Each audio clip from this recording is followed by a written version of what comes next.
Hey, I'm Ben Gill with Oxenfree Film and Motion, And I'm Christian Harris with Aqueous Films. and this is Building the Brand, the hustle behind Orlando's biggest brands. So in this episode, we interviewed Jim Hobart from Macbeth Studio. This was recorded before the coronavirus, so we don't mention anything about that. Yeah, so if it seems a little bit not in the time, that's why this was recorded months before. Ironically, he says the words social distance in some context, which is super serendipitous and weird, but this was recorded actually months before. We're just very slow at getting these episodes out, and we're just now recording this intro. So, Christian, do you want to introduce Jim and like what you liked about this episode? Yeah, for sure.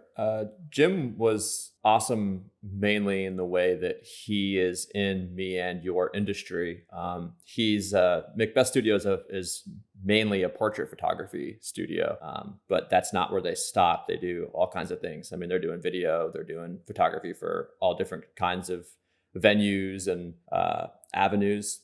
He also, throughout the podcast, you'll hear him talking about all of these ideas he has for future projects. And I think my favorite part of the podcast, which you guys are all going to hear, is his mirror image experiment, which I can't wait for you guys to hear that, because I thought that was probably one of the most interesting things we've heard in our past interviews with Orlando entrepreneurs. Yeah, our first interview was with Sally Kobylinski of In Bloom Florist, and that's a very different industry than maybe the one we're in. And this one was way closer to our industry, so it's kind of interesting to like compare notes and like have at least like a language that we shared in terms of cameras and lighting and all that. Yeah, I think too, it was really awesome to see someone do something that we wanted to do, like listen to Jim tell his story from pretty much when he was our age to where he is now. It gives you this kind of like hope and excitement that it's possible for us to make these studios successful and long lasting in Orlando. Yeah, so I guess we'll quit our jabbering and let's jump into the episode. Let's do it. Well, thanks so much for talking to us today, Jim. I guess we'll just jump right into it. Great, it's good to be here. Thank you. Awesome. Do you just want to introduce yourself to the listeners that maybe don't know about Macbeth? Sure. Yeah, my name's Jim Hobart, and I'm the founder of Macbeth Studio. We do photography and video. Our photography business started with aerial photography, and we gradually migrated into headshots and architecture and products and various other things. So it's easier to tell people now what we don't do. We don't do weddings, we don't do babies, we don't do engagement and family stuff. So it's all commercial. What was your impetus to start with photography? I know you did something else before you started with photography. I've been taking pictures since I was 14 years old. I borrowed my dad's camera when I was in middle school, and I took it to a track meet, and I got one decent photo out of a roll of 36. And it just stuck with me. Once you get one great photo, you're like, oh, I can do this. And then, I didn't get another one for like 2 years, but that's okay. So I've been a hobbyist photographer pretty much all my adult life. Owned an advertising agency from 94 to 2004 called Night. And they're still in business, and I'm still good friends with them. In fact, they're a client of ours. Great folks over there. And once I sold the ad agency, I had to figure out what to do next. And I'd always taken pictures as a part-time thing or a fun thing. And I finally thought, you know what? Here's a chance. I've got a little bit of money, I've got a little bit of time. I wasn't under pressure to, make the rent right away. And so I was able to sort of take those couple of years to build that business. And so I sort of gradually moved into it, and I was teaching at UCF at the same time. I was teaching advertising, and finally I got to a point where there was so much photography business that I didn't have time to teach anymore, so I just phased that out. So that's when it became full-time about. So that was your moment, was just like you had a gap in your life. Yeah. Where you had a chance to maybe go after your dream, maybe? Or Yeah, it's a rare opportunity, and I count myself very lucky that I had some money and some time and didn't have to be anywhere for a while. And it's, that's just dumb luck that it just all happened like that. And it's a weird moment when you think you've got a couple of years of runway and the ability to say, what would I do if I didn't have to do something for a living for a little while? What would I do? And I didn't know if it was going to be just for a while and then I'd go get a job or what. But as I said, I was teaching at UCF at the same time. So I was sort of dabbling in 2 different areas. And that was a lot of fun as well. So from the point where you took that first picture when you were 14 at that track meet Yeah. to when you got to the point where you had that gap and you were able to try and make it a career. Yeah. Was it always something you were thinking about? Was it like, I have to do this at some point? Or was it like when the opportunity arose, it was like, then you felt like you could do it? Or That's a great question. I had throughout my years, I had second shot for wedding photographers, and I had taken on little projects on weekends. I'd never done any real studio work, but I was always around photography in one form or another. In fact, when we had the ad agency, I would often go and art direct on the photo shoots, and I would sort of ask a million questions to the photographers about their gear and their lighting and their setup and their lenses and stuff. So I was always sort of in that world. I just wasn't getting paid to be in that world. I was kind of a hobbyist weekend warrior type. And I don't know that I really thought about doing it professionally until I got to the point at the agency where I was sort of no longer loving that world anymore and began to think, well, what would be the next logical step? And I remembered how much fun I'd had on photo shoots as the client. And I thought it might be fun to be the guy on the other side, being the vendor for the client. And how old were you when you had this moment? That would have been 2006. Well, I sold the business in 2004, so that was that little window there. So how old was I, 40? 40? Wow. 66 to 2006. Yeah, I think so. So making like a big pivot at that point in your life is kind of like a Yeah. scary, maybe exciting thing to do. What were maybe some of your doubts or fears about going all in into photography? Pivot. When I graduated from college, I worked for 2 different advertising agencies, and both of them for about 18 months. So it wasn't like I had a huge career. And then my buddy Mike Hinn and I started Night in 1994. So 3 years after graduating college, we started our own company. So I've really had very little experience being an employee. Sort of since then, 25 years ago, I started my own company, and I've never really had a boss since then, unless you count the folks at UCF. But I was a part-timer, so they didn't really have much, control. you're still on your own, yeah. Yeah, as an adjunct, you get to kind of do your own thing. So, I'm sort of looking at what's next after this. I'm kind of like, you said, you made it sound as if it was a big pivot at that moment, but to me, it's all sort of blends together, Naturally kind of happened. Yeah, people talk about, work-life balance and, leave the job and go home. And to me, it's all one big, there's no difference. You guys probably recognize that sort of. There's no real difference. Life is life, and work and play don't really separate. They're blended together. Ever since you graduated college, you never had a boss. Was that something when you were younger, like before college, did you feel like you had this entrepreneurial spirit, or was it just something that kind of happened? Growing up, my dad, when I was very, very young, I was born in the UK and we left when I was 6. My dad was an employee in England, so I guess my earliest memories are of him getting up and going to work. But when we moved to Canada, when I was 6 years old, he started his own business as a cartoonist, freelance gag cartoonist. And for the rest of his life, he worked from home. And my mom was a seamstress, and she would do alterations, and so she worked from home. So I grew up in a household full of people doing their own thing, making their own decisions, not reporting to anyone. And so that's kind of all I ever knew. Like I said, I worked for 2 different ad agencies after college, applied and got a job and went to work, and it was okay.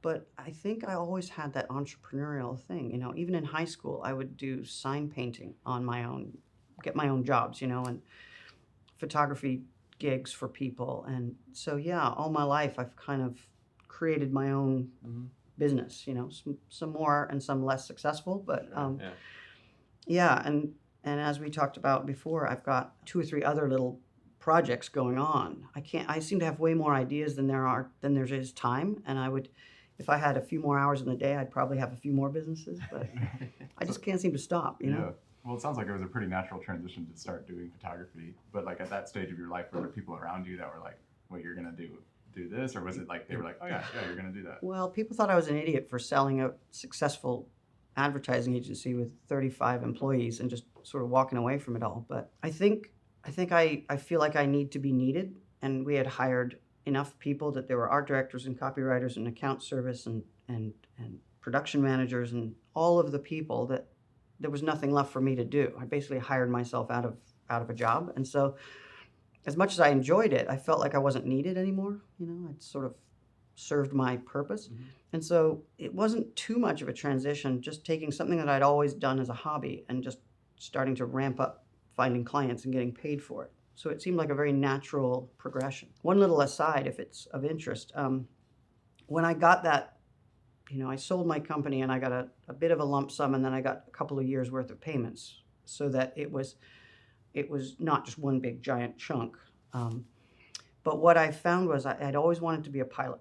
My uncle, when we moved to Canada, took us flying around the Rocky Mountains in his private plane when I was a little kid, and I got the bug. And 35 years later, I had the time and the money, and I thought, if I'm ever going to get my pilot's license, this is the time. And so in 2005, I did my training and I got my pilot's license, and quickly realized that renting a plane is a very expensive proposition, and you can burn through a lot of money really fast. And so I thought, well, what if there's a way that I can get someone else to pay for me to fly?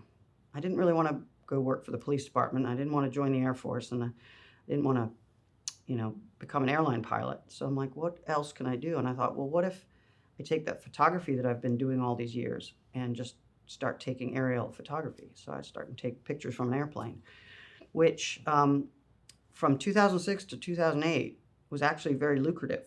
You remember the economy was climbing and building was happening all over the place and everybody was going bonkers. And so for a couple of years there, I had a really good aerial photography business going.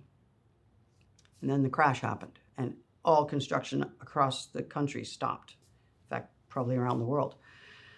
And so in the fall of 2008, all of my clients just said, don't bother flying this month. There's nothing happening. And that went on for about 2.5 years. Yeah. So that was when the business transferred to more traditional commercial photography, because I'd bought all this gear, I had all this investment in it. So I started doing the architecture and the people and the other things, because construction was just not happening. There's a fear of like becoming an entrepreneur or starting your own business. I mean, that, and it seems like to you though, just the way you're speaking and the way what I'm getting from you is that you have done several things on your own without hesitation almost. Where do you feel like that comes from? Like that lack of fear? Yeah. Well, I could think watching my dad run his own business my entire life, I never really saw him worry. I know now looking back, there were hard times and there were money troubles and it was a struggle, but it always seemed to work itself out. And I think the thing what dawned on me was during the economic crash we were just talking about. A lot of my friends had said to me things like, aren't you scared to go out on your own?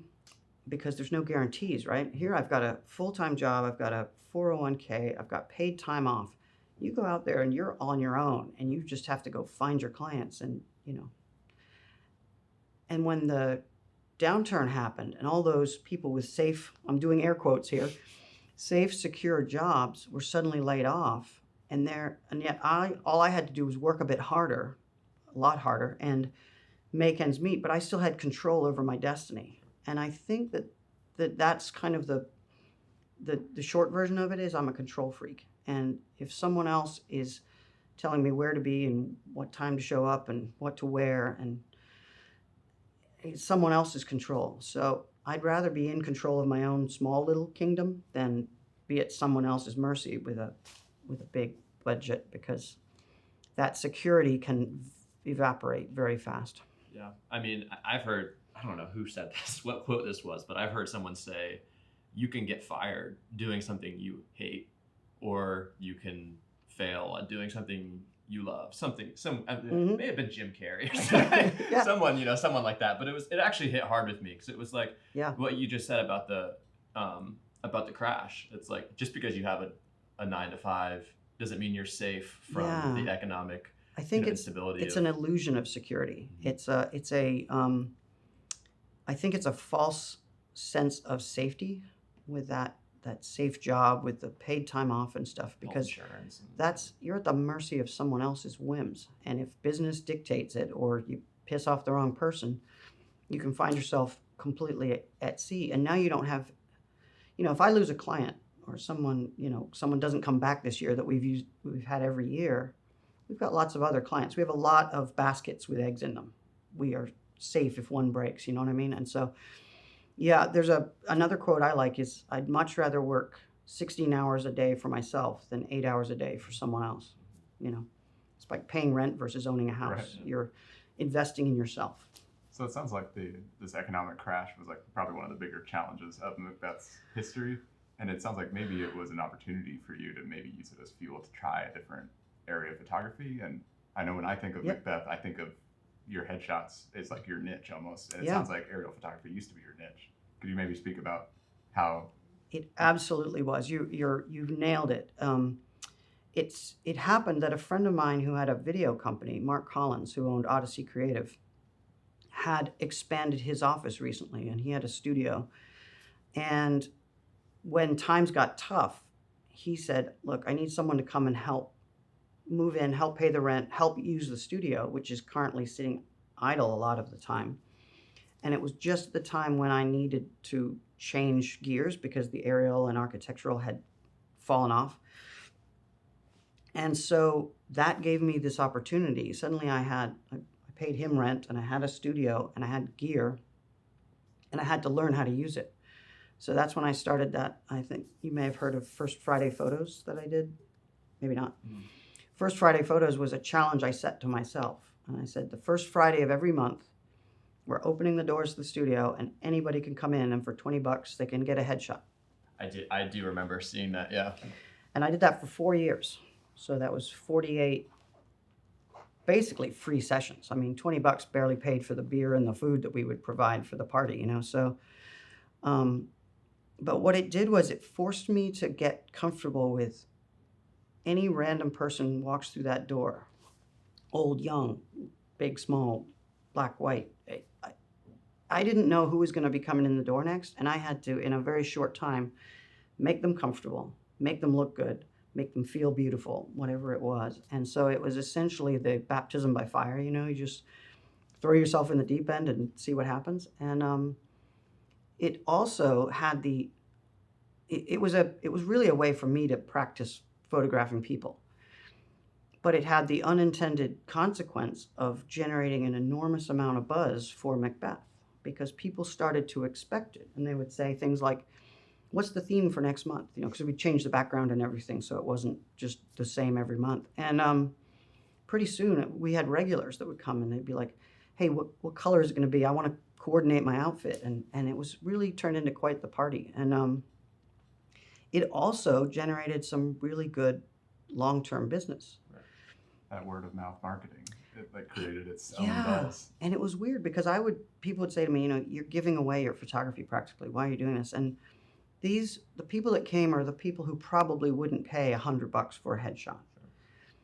But what happened was we would get things like some 22-year-old paralegal would come in with her girlfriend, and they'd have fun, and they'd get some great photos, and I'd send them to them. And then, 6 months later, I'd get a phone call from a law firm, and they'd say, hey, a girl that works for us got her headshot with you a while back. We need headshots for the whole company. And I'd be like, sure, here's my rate. And they'd be like, great. And there's 22 headshots at regular rates, all because of that one lost leader 6 months ago. So it's, it's not a get rich quick, but it's kind of a long game, but it really generated some buzz, and people still talk about it. We get an email every once in a while. Hey, do you still do that Friday thing? Was that I wonder, was that the intention of that, or was that it was a side? Nope. Something that happened because of it. That was a complete byproduct. I wasn't thinking of it as a business development tool. I was thinking of it as a practice for me to get better at my craft, so that I'd be good when the customers started coming. Yeah, because like reverse engineering that's like the ideal word of mouth marketing campaign. Right. Would be like to do wish I'd something thought. free or cheap that encourages people to come in. Especially today, like if I came to your studio, I'd probably do an Instagram story while I'm sitting there. Right. Tag Macbeth Studio. And right. It's like there I am sharing you on social, And- tagging your brand, which I wouldn't do normally. And we had a couple of people that worked for us at the time who were super creative and made these enormously ornate backdrops, really complicated and fun, which were attractive to people to come. And this was sort of almost before the Instagram studio was a thing. You know, the Joshua and Jeanette Johnston have that pop-up the wall Instagram. crawl Yeah. over there in Paramore. What they're doing now was kind of like what we were doing on a much smaller scale, but we didn't think of it that way. It just turned out, you know, people weren't using their phones to take their pictures, but we were taking their pictures in front of really cool, fun backgrounds and then sending them to them, which they would then use for their social media stuff. So it had the effect of being a great marketing tool, but it was purely accidental. I can't take credit for thinking of that. So just touching real quick, like you said, you learned so much about like talking to these strangers and like making them comfortable, making them feel beautiful. Could you just touch on maybe like bullet points of like what you learned or like some tips that we could take away even? Like... Well, if any of your listeners out there are aspiring portrait photographers, I will say this. The technical side of portrait photography is a weekend's worth of training. You can learn lighting, exposure, quality and quantity and color of light and all that sort of thing in a few YouTube videos. The thing they don't tell you is that working with human beings is probably the most challenging and demanding type of photography. I don't do wedding photography, but I take my hat off to them all because that is a very hard job. Wedding photography is like portrait plus event plus journalism plus everything else rolled into one. What I found is you have to have a toolkit of ways to recognize someone's insecurities, or they've got their walls up, or they're just either shy or embarrassed or insecure or afraid, or you have to be able to take charge of the situation, and you have to make the person feel comfortable and attractive and relaxed, and if possible, get them out of the studio in their mind. What I mean by that is I'll talk to them about their kids or their favorite weekend pastime, fishing or football or golf or whatever it is, because whatever your brain is thinking, your face reflects it. And if all you're thinking about is these weird lights and this stark studio and this white paper backdrop, your face reflects that sort of nervousness and fear and apprehension. But if I can get you in your head thinking about your kids or your grandkids or your girlfriend or your favorite sport or your team, if your brain says, oh, we're in comfortable territory now, and your face relaxes and you smile like a genuine smile and you don't have those kind of like scared eyes and stuff. And so the human interaction part has taken a decade to get really comfortable with. You got to master the technology, right? You got to know your camera and you've got to know your lights and your gear, and then you got to forget all that. And you have to dedicate your time to making the person feel good and feel comfortable and feel like they're in a safe place. And then they'll give you that beautiful expression. And then when they see it, they're like, oh my God, nobody's ever got a picture like that before.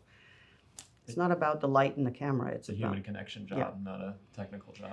Yeah, and I'm lucky that I happen to be kind of like non-threatening and unassuming, and people, obviously nobody's scared of me, and so they come in, and I think people will say weird things, which is such a huge compliment. I'll do a session with somebody, and they're like, man, you're a great photographer, and I'll be like, yeah, but you haven't even seen a picture yet. How do you know? I might have screwed it all up, but I think what they're saying there is that you've made the experience good, which to me is 80% of the job. The rest is just getting a decent exposed photo, right? In focus and lit properly, which isn't really hard. Yeah, I think if we were translating kind of what you're talking about, but like to how we like to do interviews, an ideal world would be like you're talking to them outside of the set. You're talking to them as you're walking into the set. You're still talking to them while they're sitting down. You never stop talking to them, and the cameras are starting to speed. Nobody's Nobody's Yep. like interrupting it to be like, are we recording? You know, it's like, can Yeah. you distract them and never let them like take in this world, or Right, even just exactly. give them a small thing to do while they're doing, while they're taking the photo, like think Yep. about this, like. Yeah, I learned a ton of little tricks along the way. Like if you put a table in front of the person for them to lean on, immediately they feel safe. It's almost like a barrier between you and them, and they're not just standing in the middle of a set, kind That's of really interesting, yeah. exposed. Hmm. Give me something to lean on, and I feel, oh, okay, now I'm And like it's at almost the like bar. that table, like eating mentality too. Like the Eating moment you or sit sitting in at the front of- bar with your friends, as soon as you rest your arm on something like this, your brain says, oh, we're in a relaxed environment now. Well, good because- thing we have this table. So Thank goodness for that. Yeah. You mentioned wedding photography, so I do a lot of wedding videography, and like I've seen moments where I've shot with certain brides, and it's been Mhm. so obvious which ones, just by their facial expression, which ones are comfortable with you having a camera in their face, and which ones are not comfortable with you having cameras in their face, Right. and that sometimes comes down to me like making them feel comfortable. But Yep. I feel like it's one of those skills, like you were saying, that it's not something that you can learn on YouTube. It's It's something that you practice. just have to do You every have day. to do it, and you have to try out a lot of things, right? You say a lot of dumb stuff until you find the things that work. And whenever I watch a lot of videos of other portrait photographers, and I'm always watching to see what they're saying to their customers. I'm watching for those little little nuggets that make someone snicker or giggle, or just you see the shoulders drop when they're like, okay, this is going to be fun. This is not going to be an ordeal, there's tons of little things. I do between, I don't know, 10 and 20 portraits a week here in the studio. And people come in, and sometimes they've had a hard time trying to find a place to park, or they've dealt with I-4 traffic, or they've had a fight with their spouse this morning, or they forgot the appointment and then they're late and their hair's messed up, or whatever. Whatever happens before they get to me, I can't control that. But once they walk through the door, and I mean regularly, people say, just so you know, I hate getting my picture taken, but my boss said I had to do this. So here we are. Great. We're starting off on the right foot. I feel like a dentist sometimes. Yeah. Like, just so you know, I hate talking to the dentist, so go ahead, doc. And I feel like, okay, what you hate is the previous experiences you've had with photographers, or you've hated what they've done or said or made you look like. That doesn't mean you hate me. You've had prior bad experiences, but this one's going to be different. And I don't say all that, but I think that. So immediately I'm like, well, let's make this the best experience you've ever had. And as soon as you show that you're not going to make them look stupid or make them feel dumb, you see people just go, oh, okay, this is different. And they keep it short. First of all, you don't drag it out. Most portrait sessions here are 10 minutes or less. And that's not because I want to just rush them out the door and get more people. It's because you can only keep up that smile and stuff for so long, right? Attention span, but also fatigue. It gets tiring. So you've got to catch those early photos are usually the ones that are the best, the first few shots. And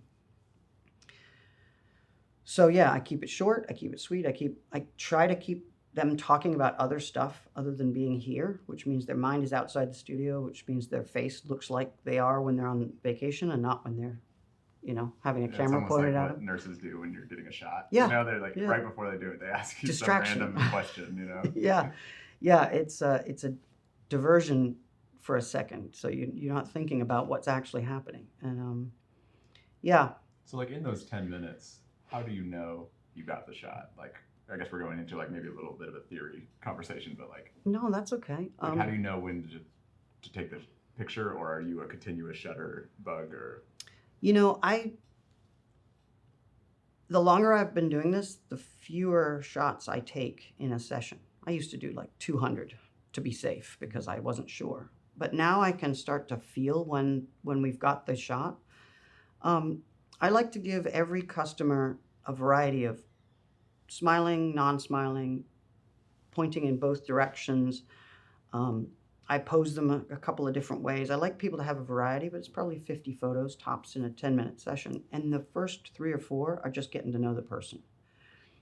I don't I don't like to get the camera up in front of my face before I've developed a little bit of a rapport with people. So I'll often be holding it and just leave it at my side and talk to them. So I like to have it because that way it doesn't suddenly appear and they get scared of it. But I like it to be kind of around, but not in between us yet. And then we just have a conversation. Where are you from? What's the job? What are you using this photo for? I get people coming in saying, I just wrote a book and I need a photo for the dust jacket. And we're like, oh, this is going to be fun. Tell me about the book. Tell me what kind of a vibe you want to have. And once they hear that I'm interested in what their final result is supposed to be, they, I believe, start to feel like, okay, he cares. He's listening. Instead of just going, all right, let's just do what we always do, like in Sears, where they just tell you, do this pose, this pose, this pose, this pose, and now get out.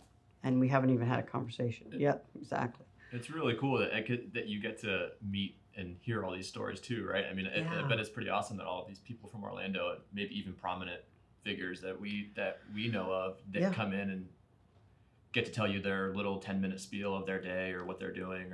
And I think the best thing is I love learning about people. I'm really interested in hearing people's stories. Genuinely, I'm not just doing it because I think it'll make them have a good photo. I really do kind of like getting to know people. And I think just asking probing questions means that, the thing they say, the thing most people like to talk about them is themselves, right? Yeah. And if you want to be thought of as a really good, like a good conversationalist, just ask lots of questions like you guys are doing to me today. But so I just keep firing questions at them all the time. And, if they leave here and I know all about them and they don't know a thing about me, that's totally fine, And also I think that if I start the question with, what's the purpose of these photos we're doing today? What are you going to do with them? It immediately helps them get into the mindset of envisioning that finished photo, whether it's a dust jacket of a book or a brochure for their sales or their business card if they're a realtor or a attorney or a billboard. Like there's a couple of guys around town that have billboards up that are my photos. And it gets us both in the right mindset. If I can make them think about what that finished photo is going to look like, they're already halfway there to giving me the expression and the pose that I need. But also it helps me with like, is this something serious? We don't want a lot of cheesy smiley grins because this is about, serious business. I'm an attorney and I want you to come to me with your trust and your money. And so let's not make it look like a used car salesman on the billboard. You guide them that way, right? So if they come in and you know what the purpose is, you can help them. Yeah, I listen based to on- what they say they want, and then I try to help give them what I think they really want, which is oftentimes we're in sync, but sometimes I'm like, a woman will come in and she'll be like, I hate this side. I only want to be shot from this side. And I'm like, well, I wonder why that is. And sometimes it's obvious, but a lot of times it's just like they've gotten in their head that they only have one good side and they don't ever want to be. And I'm like, tell you what, I'm just going to take a few with you facing the other way. I think you might like them, but you can always hit delete if you don't. No one else is going to see these. And about, half the time, I'll get a pleasantly surprised sort of email saying, you know what, I didn't think I liked that side, but it looks great. And it's nothing I've done. It's just that I try to get people a little bit out of their comfort zone because we're only talking about pixels and digits. We're not talking, huge expense or anything. So You made them love a new half of themselves. right. You're twice the person you thought you were. So beautiful. Honestly, there are, I go through most days where, you take their picture, they say thanks, they pay their bill and they leave and I don't hear another thing from them. But every once in a while, there's some really kind of touching moments. We had a woman come in one day and she had this great little pixie haircut and she was dynamic and vivacious and just a ball of energy and so much fun to photograph. And I took a bunch of pictures of her. And just as we were getting ready to go, I showed her on the back of the camera, just a little dinky little LCD shot. I said, by the way, here's what you look like. And she started crying. And I'm like, oh my God, what's wrong? And she said, I just spent last year in chemo and I lost all my hair. And this is the first picture I've seen of myself with hair. And it had grown out about 2 inches. So she was really small. But She said, "These are amazing. I didn't know I looked like this." I was like, "Oh my God." So we get, all manner of things. And, when we had a group come in, a grandma and their kids, so 3 generations, and we photographed them here. And 6 months later, I got a call and said, Grandma passed. Can you pull out some of those pictures and send them to us? Because we're going to have, it's like, you become a part of people's stories sometimes. What's the most satisfying part of your job? I mean, I think you may have just touched on it a bit, but is it that? Is it showing people, making them happy to look at themselves?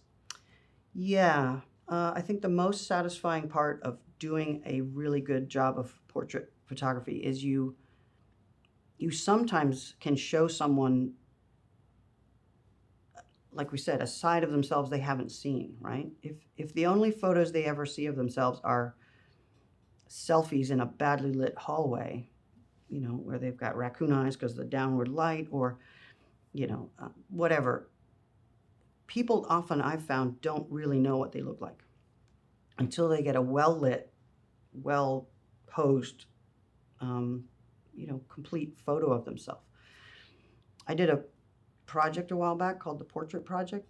The Portrait Project evolved out of years of doing headshots. And the way that evolved was every so often a woman, and it was always a woman, would look at the pictures I had just taken of her and say, "It's a nice picture, but it doesn't look like me. It looks like my mom or my sister or my aunt or something." And I'll be like, no, it looks like you. This is what you look like.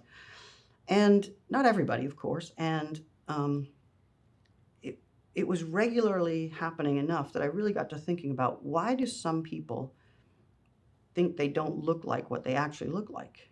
And it's pretty relevant to doing a podcast, because as those of you out there who've ever heard your own voice recorded and then played back to you, it sounds terrible. It sounds so weird. But to everyone else, it's like, yep, that's what you sound like. And you're like, oh my God, I sound like that? I sound awful.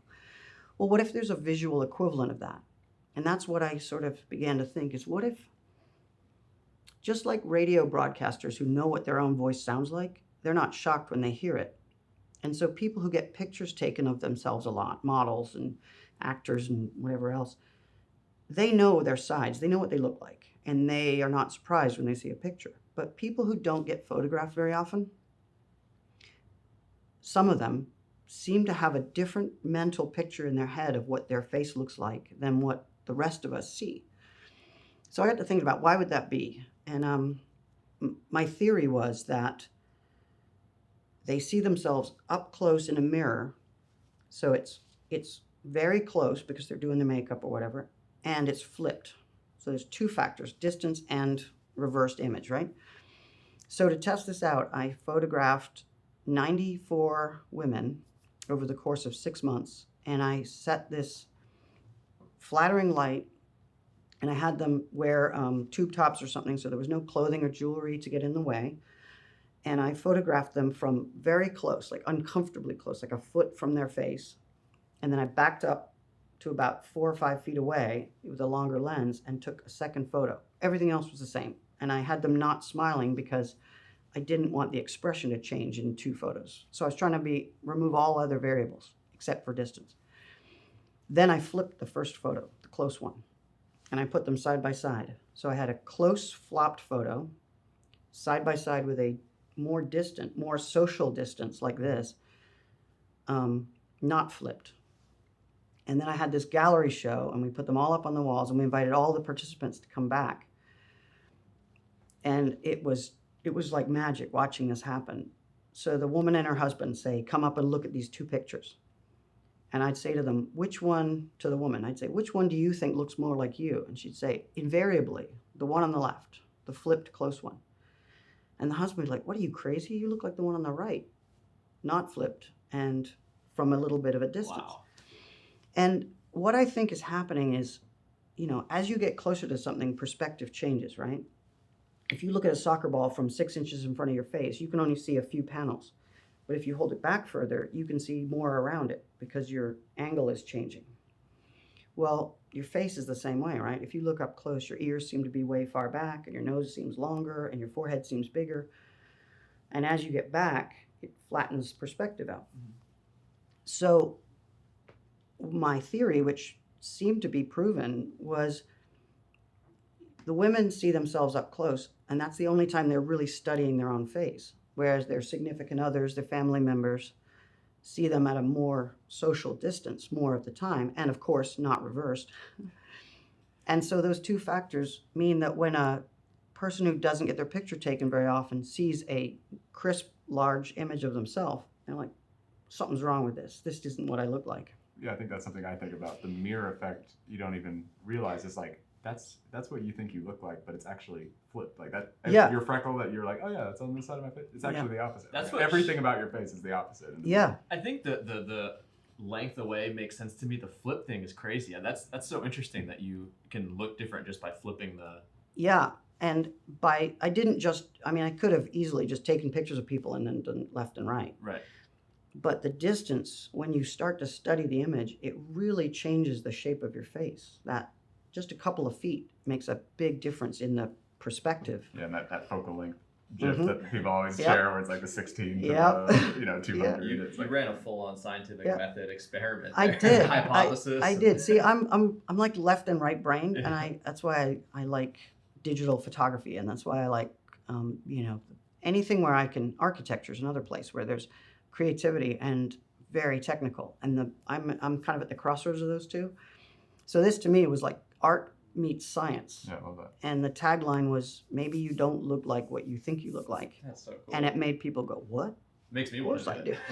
it. Right, I got a bunch of guys saying, when are you going to take pictures of men? I was like, well, it doesn't seem to happen so often, because I don't think we study ourselves quite so much in such detail for such a critical length of time. You know what I mean? As someone putting on makeup, you're almost like that. No one can stand up to that level of scrutiny, you know? And I mean, that's the mantra of a photographer. It's like, I'm showing a part of you that maybe you're not seeing, or hopefully every photo is like capturing the essence of a person. That's you know? the goal. Just That's how we see you. That's what we try to do, yeah. But that experiment resulted from this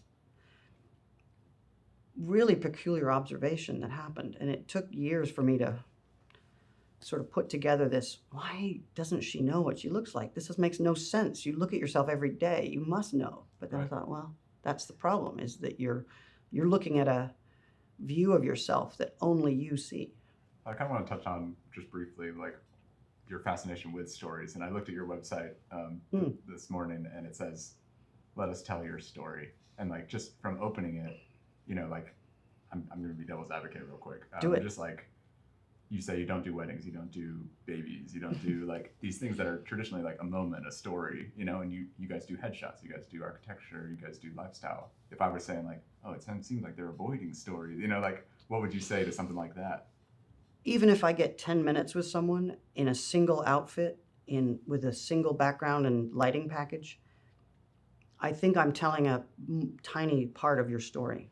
I think that I'm telling, it's a moment in time, right? You might go get your hair cut or colored tomorrow and you'll be a different person. But that little session, that 10-minute session, was a moment in your story, and I think that if I do the best job I can and I make you feel better about yourself when you leave than when you got here, then we did our job, and we told at least a chapter or a sentence, a paragraph, let's say, of your story. And telling stories also, I don't know if you want to get into this, but the Legacy Life Project is the passion project that's probably the next decade's worth of work. I have a question about that. Oh, So good. I'd love to hear, maybe that's like the manifestation of let us tell your story, It let is. us tell your loved one's stories. Yeah.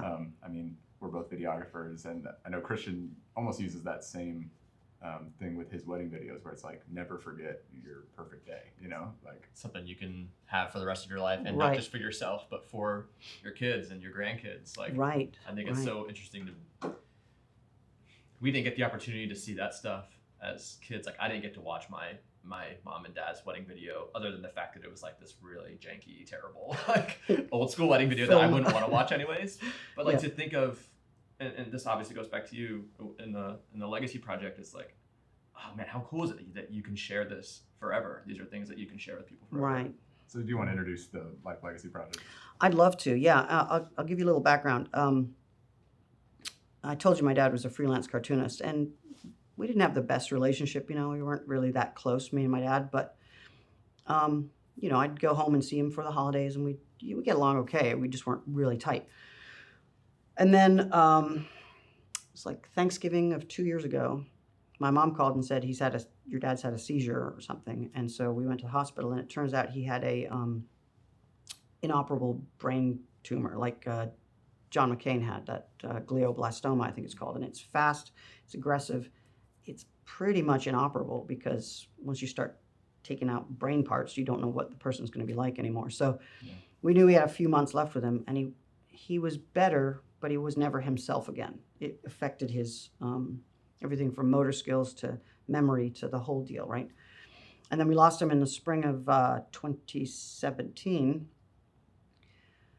And I realized I didn't have a video of him telling me his stories. I didn't have a video of him telling me about World War II in London with the bombs falling and going into the air raid shelters. And I didn't have all of this cool information died with him, right? And so my brother has kids, and when they get old enough to ask questions, we think we know, but we don't have any documentation of it. And I had all these regrets, and I was kicking myself for I've got all this gear. Why didn't I ever just go and make the damn movie, And what I realized occurred to me is that it's very hard to interview your own parents. And it's not just because, you're close with them. I think that a parent won't tell a story to an offspring the way they would tell to their buddy, their fishing buddy, or their bartender, or their hairdresser, or whatever. You know what I mean? Withhold some things, maybe. Yeah. Withhold it. And also, when we're talking to people we've lived with our whole lives, we tend to use shorthand, right? We skip over details that... Exactly, right? You say things like, oh, that time we went to Myrtle Beach, and, and no other details. And everybody knows what that story was because they were all there. But when an interested interviewer shows up and says, all right, your son or daughter has told me these are the kinds of things we want to talk about. So, and we go into it. They tell you the story with all the detail, right? They may be embellishing, and that's okay because it's part of the story. But the point is that you tell an interviewer a much more complete story than you tell to a close family member. So I kind of gave myself a little bit of a break in that there's all that relationship stuff going on. I can interview a stranger much easier than I can interview my own family members. And so I thought, well, what if we could provide a service for people so that they don't go and have the same regrets that I do about a relative who's passed and they don't have the story captured anywhere. So we're essentially saying, tell us what you want to know, tell us the things you think you know, and let us go get the complete story for you. We'll capture it, we'll edit it, we'll put it out there in the cloud, and it'll be there forever, and you can, get it whenever you want it. And so the Legacy Life Project was kind of born out of my own frustration with myself, and the results have been, kind of mind-blowing. The people who have heard stories that they had no idea from their own parents or grandparents. Every time we've done this, someone says to us, wow, he's never told me that story. And it's like, cool, And this, again, goes back to that I'm non-threatening, I'm curious about people. So this is kind of like I was meant to do this, I was built for this kind of thing. And plus, it's so much fun. Everyone has a story. That's the thing. You don't have to have invented some crazy thing or cured cancer or fought in the military, or just an ordinary life. When you start to dig into it, is extraordinary and fascinating. And a lot of what I struggle with is people are planning their wedding.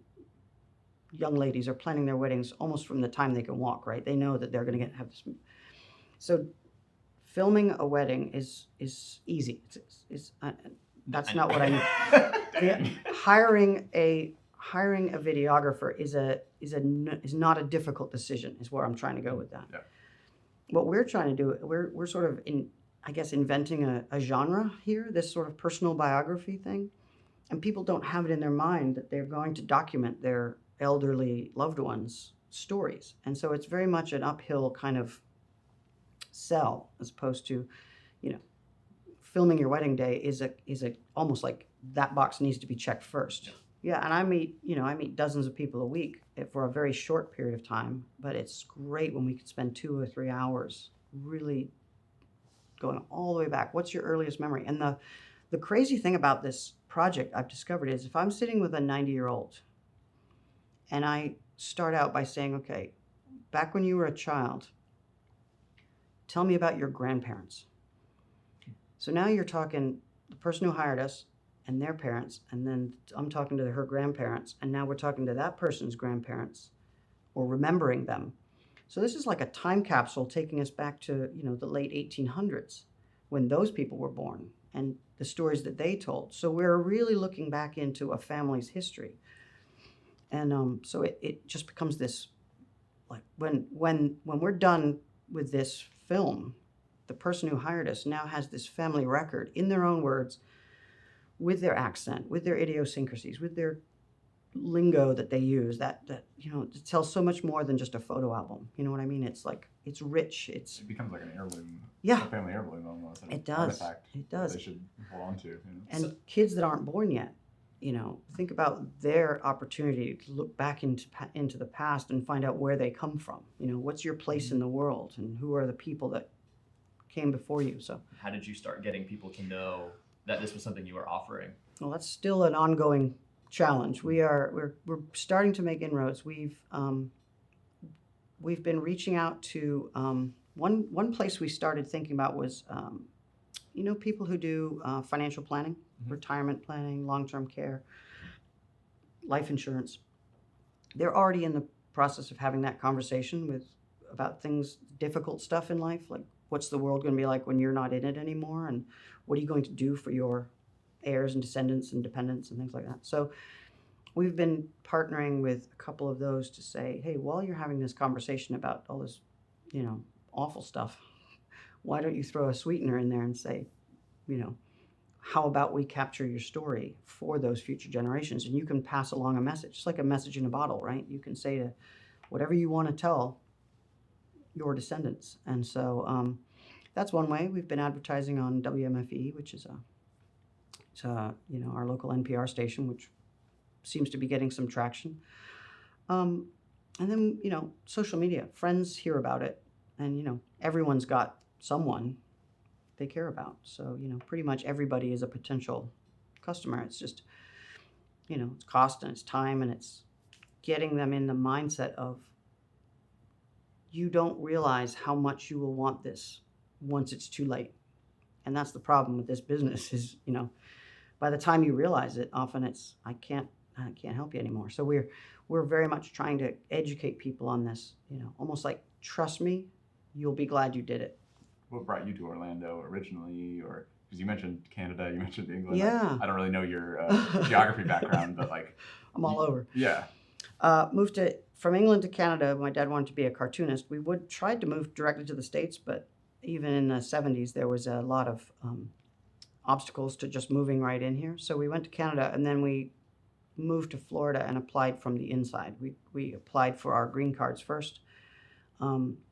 Had a law firm helping, so we got our green cards, and then in 2000 I became a citizen. So basically just followed the process. It took a long time, but we did it. So moved to the coast of Florida, just north of Tampa, and that's where I went to high school. That's where I took that track picture that got me into photography in the first place. And then I came to UCF, and that's what brought me to Orlando, and I've been here ever since. Once I graduated from UCF, and my partner and I started that ad agency, we were pretty much embedded here. You must have seen a lot of change since then. Orlando's really grown since then, right? Yeah, 88 is when I moved here, and yeah, it's really changed. Yeah. So what do you like about or love about Orlando that has kept you here? The thing that attracts me to it, and still does, is that anyone can make a difference here. You don't have to be wealthy or on the inside, in the in crowd. You can move to this town and in a year be well connected and plugged into everything that's going on. And I think that's Orlando's great strength right now, is that it's such a welcoming and inclusive place. It's not cliquey. It's, hey, if you've got an idea and the willingness to put the work in, come on in. We'll take it. We need people who are going to make Orlando what it's going to be in 100 years from now. And so it's kind of exciting to be on that, one of the people who generations from now will establish something that might be continuing. And so the thing that excites me about Orlando is the ability to make meaningful change. And, instead of just complaining about things like they do in a lot of cities, we can say, well, I don't like this. I'm going to fix it. As I said earlier, we're friends with Kay Rollins, who's one of the founders of Orlando City. She and her husband just came into town and said, this town needs a soccer team. Let's do it. And, it took money and it took effort and it took a lot of community cohesion to make that happen. But, bringing a internationally recognized sports franchise up from nothing is something you can do in this town. And what a startup that was. I feel like ever since that happened, there's been this like explosion of like community just from that soccer team being built. And a lot of it is right place, right time. Orlando is right for new stuff. I think this is, a lot of cities around the country are on they've at least plateaued if they're not declining. And Orlando is kind of like this, it's this golden child right now. And we're in the middle of it, and we're plugged in and connected. And that's what's exciting to me about this city, is that, I could talk to my city commissioner. I see her, Patty Sheehan, out all the time, and we're buds. In another city, that would be so far out of my bubble. I would never probably even be in the same room as that person. So. And how much does it help, and maybe who has helped you throughout all of your trials and things like that? Like, how important is it to have people who have the same vision as you or can help you? Oh, yeah. None of this could happen by myself. I don't have the time or the energy or the connections or anything to make it happen. But I got to say, I have to say this. It's absolutely true. My wife is the number one cheerleader. Every time I come back with some harebrained idea, she's like, you should do that. You should do that right now. So Beth gets all the credit for that. And then, it's everybody from the mayor and our commissioner, who have been incredible supporters of all of our ideas, to,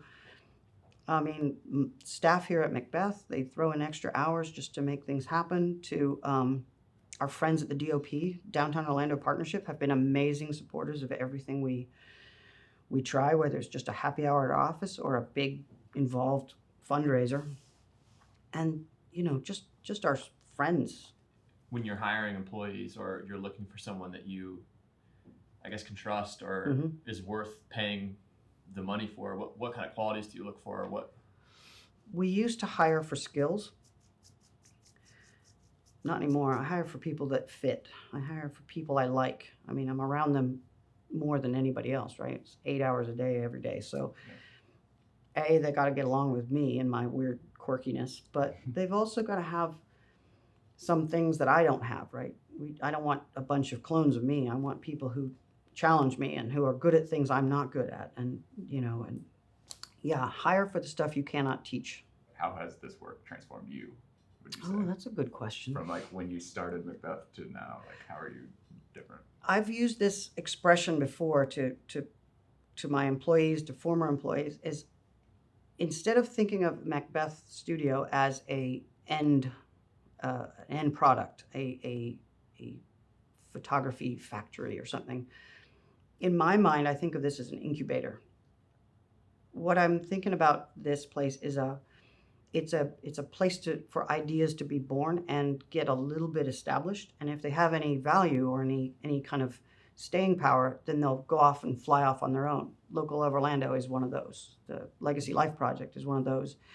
It's taking the equipment and the talent and the skill of our people and using what we've got to incubate, give it a chance to fly with this sort of safety net around it, and the network of friends and customers and vendors and clients that we have here, and introducing a new idea to them. And we get to test stuff. It's like having a test kitchen where you've got all the gear and all the stoves and pots and pans, and you can create new things and try them out on your customers and see if they work.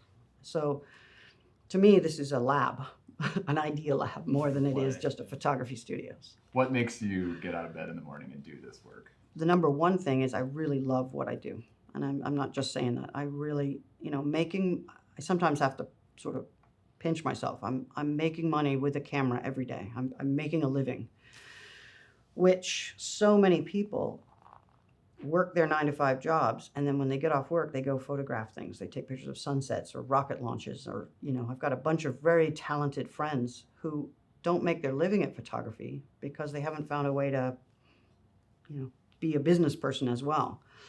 And then also I'm surrounded by cool people, and I get to meet crazy cool folks every day. Someone will walk in here for a headshot, and the next thing you know, I'm like taking their card and calling them, let's go to lunch. I want to talk some more, because it's, some folks are just like the attorney who has to get a shot for his company. And some people are like, I invented a thing and I need a picture for my promotion. It's like, tell me about it, So I get to cross paths with a lot of really cool folks.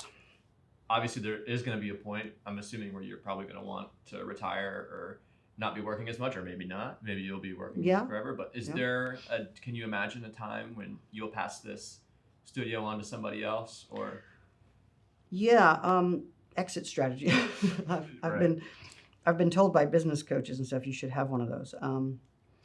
Fortunately, this job, although it's a bit, it can be exhausting from time to time. It's the kind of job you can do well into your, senior years, because it's, camera's not that heavy, and it's much more about what's in your head than it is about physical ability, But yeah, the goal of having Jamie as the apprentice here and learning everything I can do is that she's getting to the point where if I can't show up, or if I'm out of the country or something, this place will just run just fine without me. I'm really needed more in the deciding if a job comes in, if we should take it or not. And Jackie and I are doing a lot of that with is this right for us? Is the reward versus the effort worth it? And that kind of thing. So if I disappeared tomorrow, these guys could run the place just fine, which is kind of the position I got to with the ad agency, So,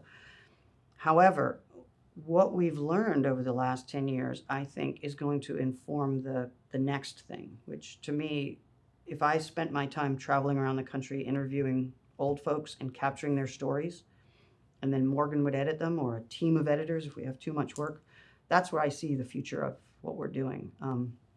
We've all agreed that if tomorrow everything else went away and all we did was legacy, that would be fine with all of us. I mean, I like doing headshots, but it's so much more rewarding to present that finished video to a grandchild of a elderly parent, and they watch it and they can't believe what they've got, So I think that's where I'm headed. If all I do is sit and talk to people, and someone else handles the tech and the lighting and the editing and all that stuff, and I just am the interviewer, that's where I get that's the stuff that feels good for me. Super inspiring. Thanks so much, Jim, for talking to us. I don't know how long we've been speaking. That was a great conversation. So we just want to thank Jim for taking the time and talking to us at his studio. It was great to see his setup there and his team. He has a really amazing team that he's built around himself.